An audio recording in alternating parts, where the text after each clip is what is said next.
आम आदमी पर महंगाई का बोझ है कि बढ़ता जा रहा है। आज लगातार चौथे रोज फिर पेट्रोल और डीजल की कीमतों में इजाफा देखा गया।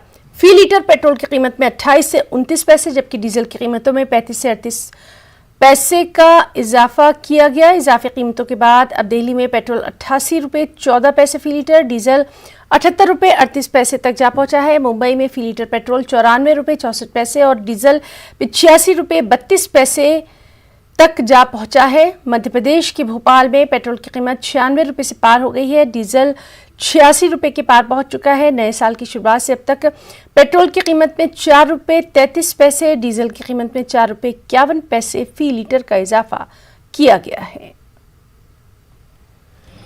सब हर चीज से तो महंगा बढ़ते रहता, आदमी क्या करेगा अभी? 200-300 पकड़ कर रहने वाला क्या करेगा अभी? बहुत तकलीफ होता है। तो सरकार ने क्या करा मालूम नहीं पड़ता अभी।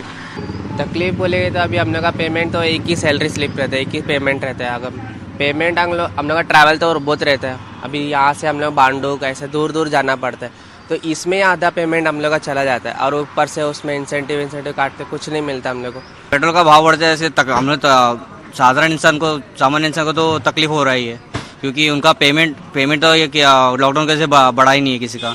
तो कम से जो हमारा 40 to 50% तो पेमेंट सिर्फ पेट्रोल में ही जा रहा है हमारा अभी तो, एक भाव बढ़ने से।